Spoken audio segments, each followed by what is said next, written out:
So I've been meaning to do this video for months, and the year is nearly over, and I I felt like it was time, and so I guess this is Marriage is Hard part two, even though part one is missing because I took it down. Um, but I just really wanted to share um, just my thoughts on marriage and where I am right now, and where Tim and I are right now. So yeah. So okay, so maybe a bit of a backstory. Tim and I have been married for 5 years. Yeah, we turned 5 years in on the 5th of August. So that was really, really like big for us, especially because last year was so difficult. And I feel like maybe it was harder for me, I guess, being pregnant, trying to finish school. So in my head, it feels like it was the end of the world. Whereas Tim didn't even quite realize how hard it was until I put up that video. So I put up that video and he watched it and he was just like, it's been that bad. So if nothing else good came out of that video, at least it made my husband realize how I was feeling. And since then, like, our lives have changed. I want to say completely changed, but obviously we still have some struggles. We're human beings, but we're doing so much better. So married 5 years and been together about so since 2011, so 8 years, coming up to nine next year. And this is the longest I've ever been with anyone. And I remember when Tim and I started dating, just being mind blown and fascinated at the fact that our relationship was effortless. Because before I met Tim, I dated quite a lot of guys, and there was just always so much work that I had to put in.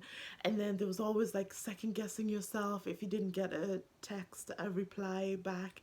And yeah, it was just awful. Like, do you know what? And I often say that if Tim and I ever got divorced, I believe that we won't, but if we did, or if he passed away, I probably wouldn't want to date again because it was just such a horrific time of my life. So Tim and I, when Tim and me started dating, it was just so easy, and I love that he replied to all of my messages. And um like, it was just so beautiful. And by month three, by our third month, I knew I loved him, and I told him that I loved him. And I didn't care if I was the first one to say I love him. And it's funny because when I told him I loved him, he said thanks. And I was just like, and I should have been upset, but I wasn't, because I knew he loved me too, but he just didn't know how to say it. So 6 months into the relationship, so 3 months after I said I loved him, he he was acting like super like different, and he was just being so like in love, and like saying, oh, when we get married, or our kids are gonna do this, or our kids are gonna do that. So I remember one evening in my kitchen, him saying, oh, when we get married. And I was like, oh, so does that mean you love me? And he looked at me like, duh, but he hadn't said it. So I sat him down and I made him tell me that he loved me. And we've been together ever since. But um, we broke up for 7 months after dating for 2 years, just because I felt like we had become complacent, wasn't going anywhere. And I think a part of me had thought, like, we both love each other, we're both talking about marriage, like, why haven't you proposed? um so I dumped him because I was like, I am not dating someone for 5-10 years and then nothing comes out of it. Went off to Brazil, came back, and got back together with him. Like, the cutest thing is, though, like, the whole time we were broken up, Tim would keep in touch. Like, once a week he'd send me a message just checking in. And then he was looking for work in America because he knew I was going to go to America to the seminary. And so he was looking for work while we were broken up, like faith or what. And then like the night that I broke up with him, he said to me, this is not over. I don't even think he understood how prophetic he was being into our marriage and our relationship. But anyway, so came back from Brazil after like 4 months in Brazil, and we'd broken up for seven months altogether, and we got back the next day, got back together the next day, and he asked my parents if he could marry me. I think the week after or 2 weeks after that, and then we got engaged and got married 3.5 months after that. And so a lot of people say that the first year of marriage is the hardest. We found it so easy, but I think it was just this new realization of we're meant to be together, we were always supposed to be together. And like being broken up for 7 months, like we just really appreciated each other. And so that was just really, really wonderful. Got pregnant. I believe it was probably our first year anniversary that I got pregnant in America. And we oh sorry, my fire alarm is going off, but that's because I was cooking and left it on, but it should be fine. Tim's looking, sorting it out. So yeah, where was I? Yeah, so got pregnant, and so for our first year anniversary, so our second year of marriage was kind of pregnant, and then had the baby.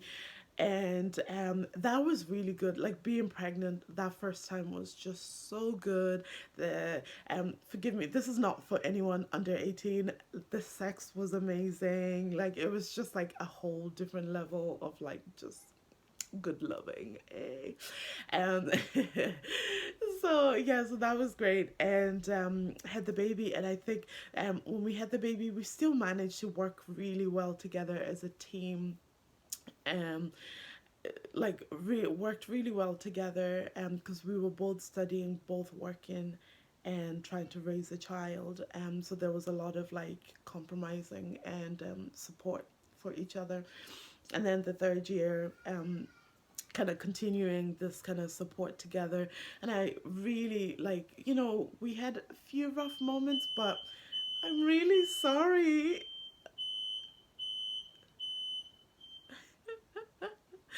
um, yeah, but it was the fourth year that a bit of the third, coming to the end of the third into the fourth, where just the pressures of finishing my master's, um, and up until this day, and I mentioned this in the other video if anybody watched it, like we're not sure what was happening with Tim.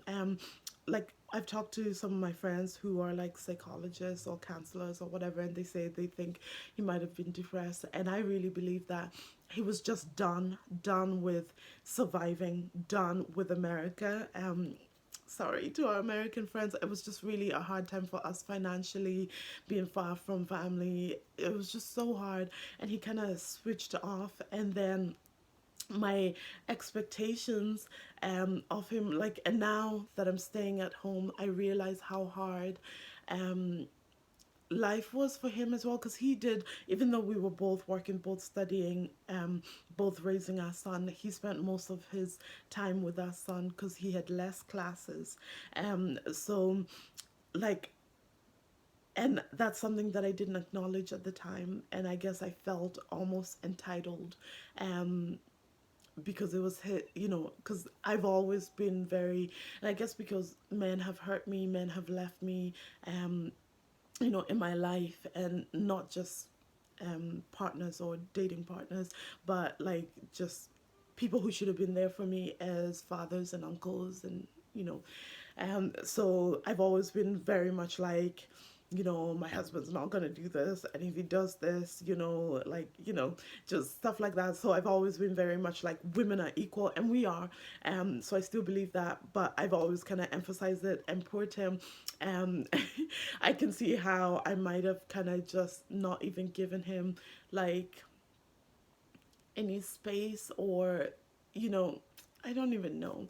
I guess my expectations were just like, well, he has less workload, so he has to, and to some extent, I was right, but maybe expected too much of him, and I guess he just got to a point where he was just exhausted and tired and whatever, and I guess one of the things that I really believe fell apart in our fourth year of marriage was communication. So, because my expectations were not being met, um, and so be it, you know, I'd come home and he would have spent most of the day at home, but nothing was done. Like, yeah, he looked after his son, but the dishes weren't done. There was no dinner. I was pregnant again with our second baby. You know, just all these things. And instead of communicating that nicely or whatever, sometimes I wouldn't say anything, and then other times I would just shout, um, and then after asking and asking and asking, then I got tired of doing that and I lowered my expectations. So I went from like super high expectations to like super low expectations, and yeah, and I think that is one of the things that hurts marriages. So a lot of us get into marriages with really, really high expectations. There's nothing wrong with that, but I think you need to communicate that with the other person. Um, and then maybe when your needs are not being met, then you just lower them. And I lowered them so much that I stopped trying. One of the problems we had was kind of sexual intimacy. Um, Tim, I need the light on. Sorry, guys. Tim's trying out Alexa, and our automatic lights. So sexual intimacy. That's so funny. Like I said that, and then the lights went dim. Anyway, and he was kind of, because he was so disconnected. You know, on so many levels, he just wasn't interested. And being pregnant, I don't know about any other women out there, but being pregnant, I'm like, I want it now, all the time.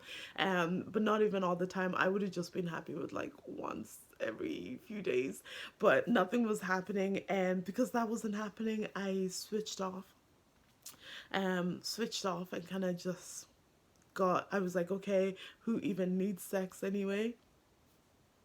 But I was just kind of like, who needs that? And kind of just focus on my schoolwork, focus on, I was doing my internship at a church at the time, so focused on that, and focused on Elijah and the pregnancy. And then I had gestational diabetes, which was uncontrolled, like it was just impossible to control.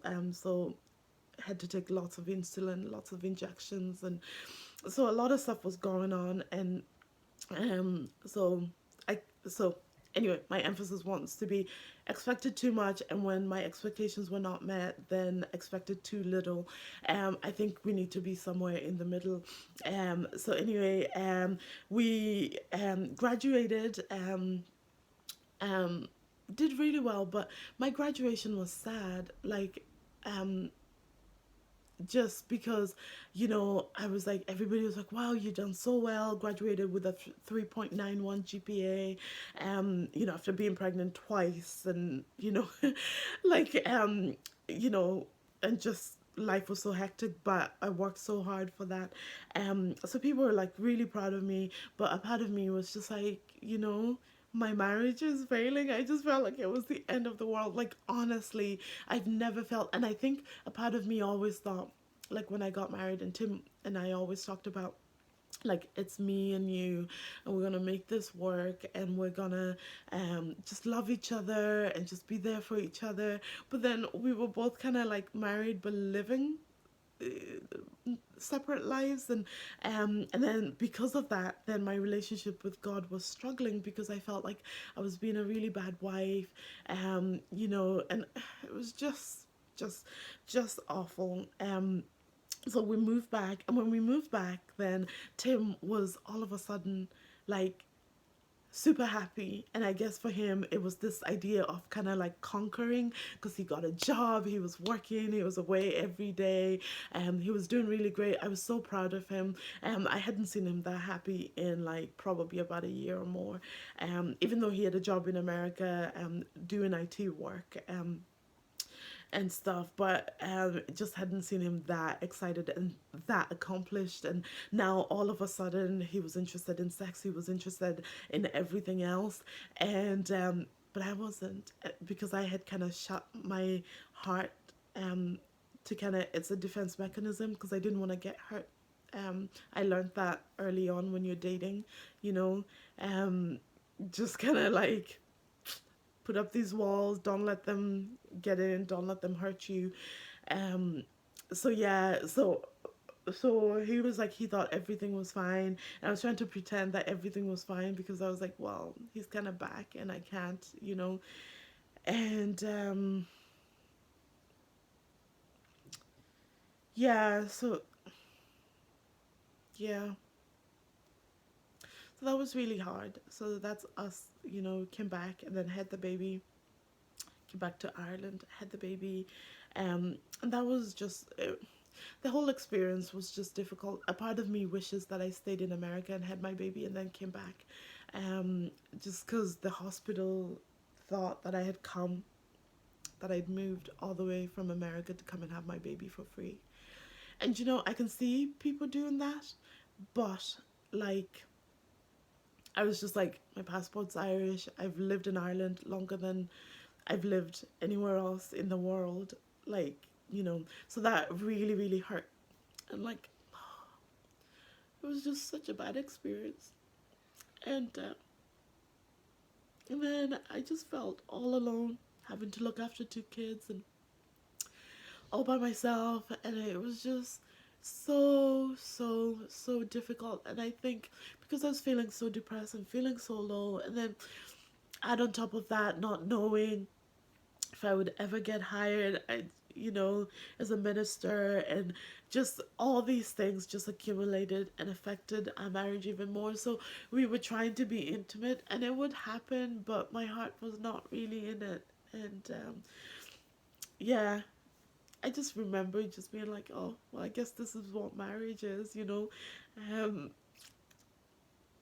because I've met more people who are married, who are kind of living in that kind of like, oh, well, we just coexist.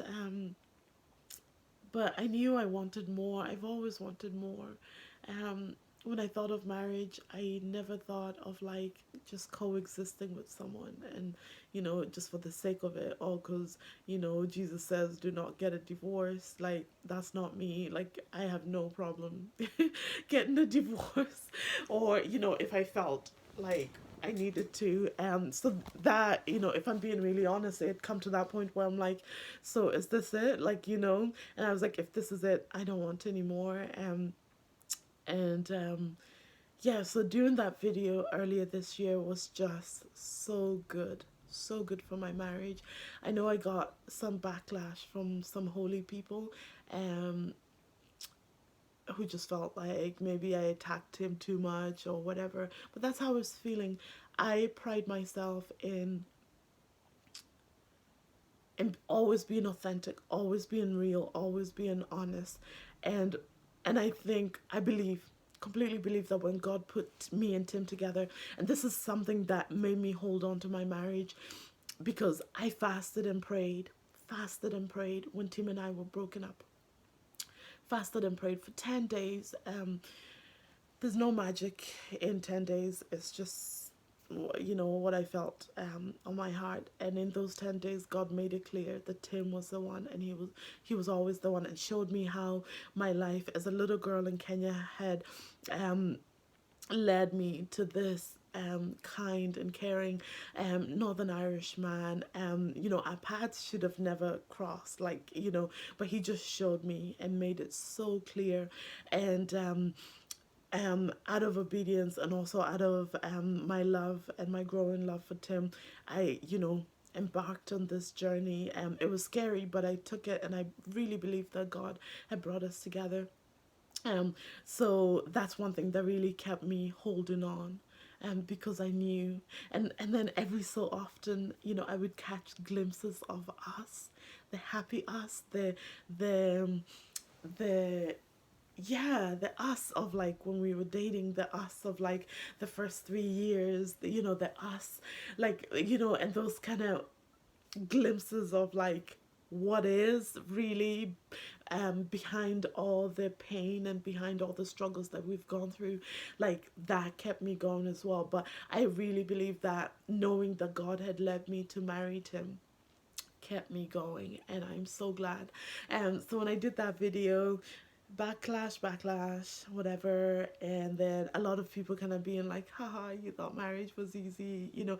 I like, I think it's funny when people say things like that, or like I had one person be like, oh, you know, because they've been married for years and years before, and apparently I gave them some advice when I was single, and my advice was like, you know, just have sex to solve it. And like, what do I know as a, you know, a person in my early 20s about marriage who hasn't been married, you know? Anyway, but they were just kind of like, ha, you see, you can't solve marriage with, you know. So there was just a lot of that. But I am so grateful. I spoke out, so grateful I did that video, because Tim watched it and he was like, whoa, so this is our marriage.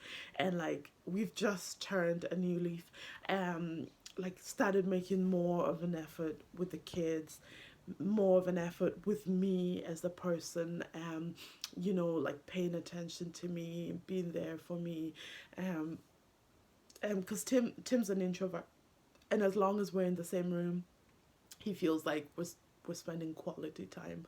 And I'm like, I am not. I need conversation. I need lots of touch. Like, you know, touch is another one of my love languages. My main one is words of affirmation. I need to know that, you know, that I'm loved. I need to know that I'm, you know, just tell me, use your words, tell me.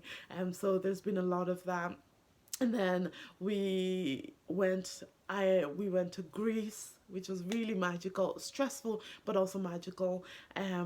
Just, I think sometimes going on holidays would change your perspective. And because we really needed each other, we brought our kids with us, and we were the only ones, like, we didn't, well, we went to a wedding, so we did meet up with people that we knew, for a couple of days, but the rest of the days it was just me, him, and our kids 24/7.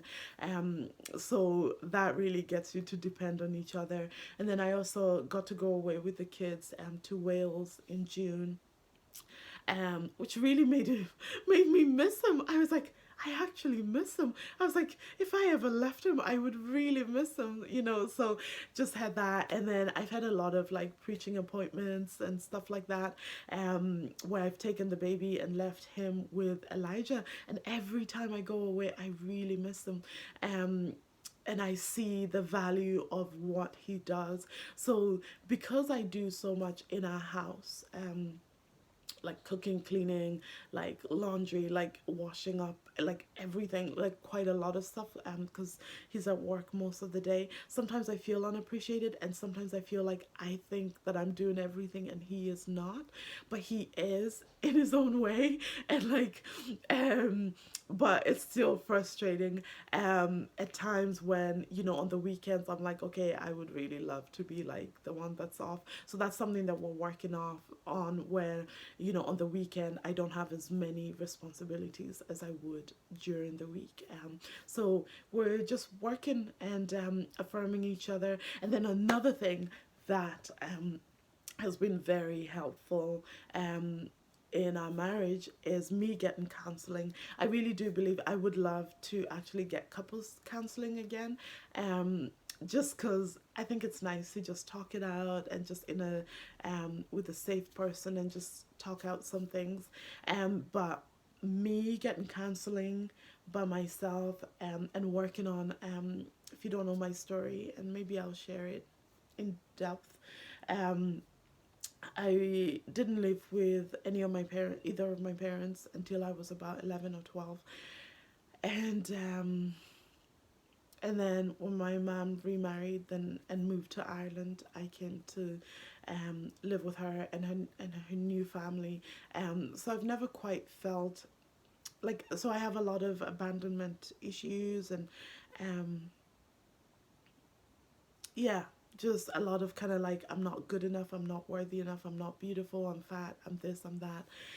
So a lot of negative talk, because I experience a lot of criticism in my life and stuff. So I have this inner critic that's always criticizing. So even though if Tim says something, I misinterpret that, or I'm kind of like, why is he saying that? What you know, and so I've been doing a lot of work on me, and from doing that work, I'm able to see where, yes, Tim is not perfect. He doesn't need to improve in a lot of things, just like I do, but he does do quite a lot.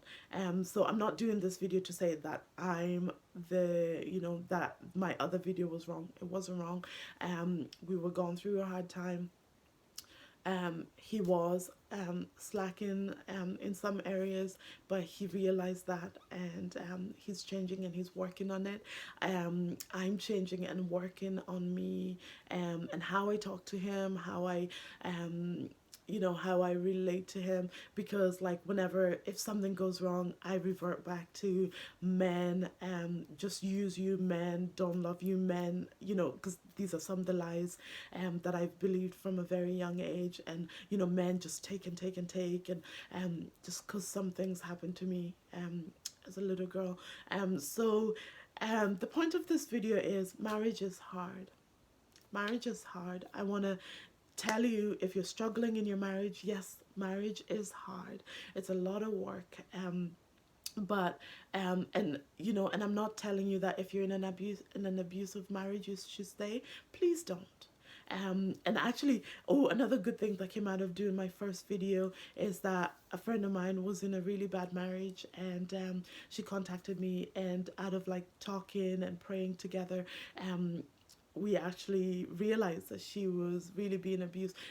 She knew, but just hadn't quite grasped the whole thing. And now they're not together anymore, and she's doing really well. She's working on her and her children. Um, yeah, and getting her life back together. So yeah, so marriage is hard. We all have really high expectations when we get married, of like sex all the time, or we're just gonna laugh all the time, everything's gonna be great all the time. But those expectations are not always going to be met. But instead of lowering them like I did and shutting out and ignoring your husband or your wife, just come down a little and communicate. So don't go from one extreme to the other. And I really believe, I'm becoming convinced in my life, in my Christian walk, in just life in general, that moderation is the key. Anything in the middle is good. Mostly. But mostly, if you're moderate in a lot of things, you're doing really well. So not too high expectations, not too low, somewhere in the middle. Communicate where you're feeling hurt. Communicate where you're feeling neglected. Let them know. Hopefully not through a video like I did, but if it is through a video and they learn something from it, great, it's a victory. Yeah, so marriage is hard. Expectations, not too high, not too low. Communicate, communicate, communicate, and then pray. Pray, pray, pray. If you're a Christian, if you're a believer, pray. There is no greater power like than that's found anywhere else than in prayer. And let God know. And you know what, for me, marriage, prayer, and prayer for my marriage, or prayer for any aspect in my life, changes how I view the situation or how I view the person.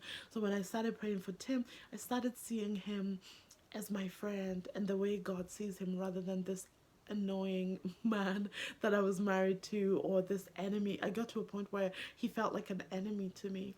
So God would change that, and then God would change how you view a situation. And what I'm learning about difficult times is that they are to refine us.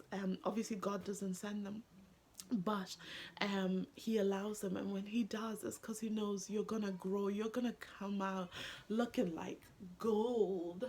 Hey, like my shimmery dress, I bought this in a secondhand shop. I love it. For £4, maybe five, but yeah. But yeah, you're gonna come out looking like pure gold or even better. So if you're going through a hard time, hang in there. God ordained marriage. Obviously sometimes we make mistakes and marry the wrong people, or we end up partners and end up abusing us. God does not want you to stay in that. So evaluate your situation. If that person is abusing you, leave. God is not up there looking down on you and being like, stay in that marriage, stay in that marriage. No, that is not true Christianity. That is not who God is. God is a loving father, and he cares if you're being abused. But if you're not being abused, you're going through a difficult time, don't shut out. Don't shut yourself out to your partner. Talk it out. Just talk it out. Talk it out. Lay it bare. If you need a third party, go to counseling. I recommend going to a counselor. Yeah, pastors are great, but they don't have a counseling degree, or a psychology degree. So go to a counselor, talk it out with them. Anyway, so this video has been going on for way too long. I felt that I needed to do this video. I'm sorry for my fire alarm going off. I'm sorry for the lights going off when I said sexual intimacy. But yeah, just wanted to share that before the year ended. I hope you had a fabulous 2019. If you did not, 2020 is going to be amazing. Take charge of your life, take charge of your marriage, but also allow God to just pour into you.